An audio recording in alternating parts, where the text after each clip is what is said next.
hurled in protest, these stones on a Cairo street spelled out a much more powerful weapon. Reading in Arabic, "We are the men of Facebook." Facebook, Twitter, and Google mobilized crowds and sparked a revolution. That put pressure on not just the government, but on the social media companies themselves, which could lose millions in future business. Technology is to the point now where it's changing the political landscape of the entire world. This revolution is thanks to Facebook. If Mubarak was asked how he would be killed, poison or assassination, he answered Facebook.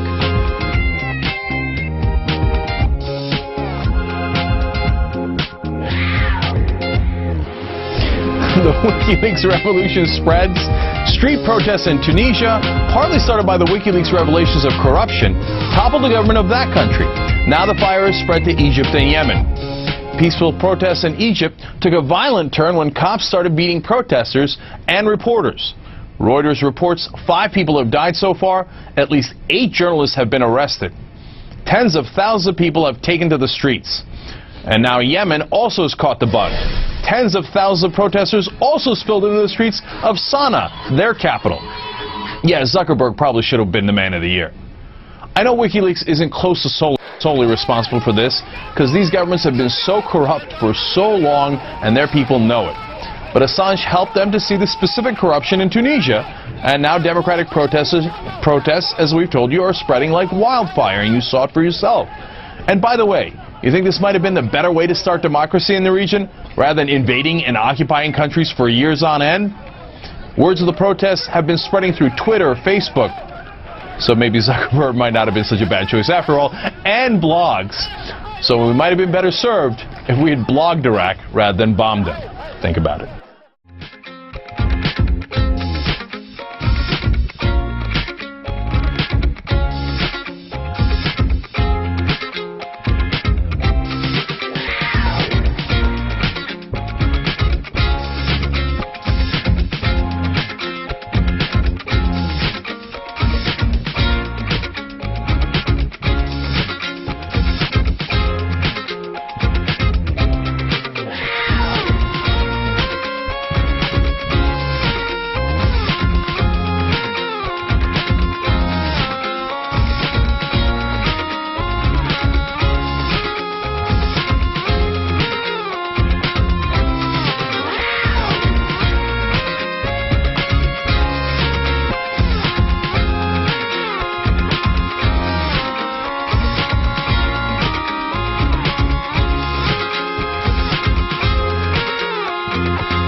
Joining me now is John Abel. He's the New York bureau chief for Wired.com, which has written extensively about social networking and the protests in Egypt. John, it also says in your title that you direct business and disruptive media coverage for Wired. Right. This appears to be disruptive media. It's extremely disruptive, yes, but it's a good kind of disruption, isn't it? I mean, Yeah. people are using these tools in exactly the way they're meant to be used, the way they are organically being adopted, in order to communicate, in order to organize, in order to get other people interested in stuff. It's exactly what they're for. I mean, they used to refer to internet revolution as, you know, as a business term. Turns out it's real. It's the internet revolution. I mean, look at this. Literal this week. Yeah, it's absolutely literal. Wael Ghonim works for Google. Yes. He starts a Facebook page that certainly partially begins this process. Now, he had 2 quotes I want to run by you. He said, quote, "If you want to liberate a country, give them the internet." And he said this revolution started on Facebook.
social media are not as pervasive in that part of the world as they are in the more developed nations.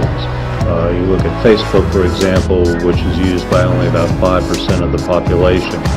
Internet penetration throughout the region is about 20%.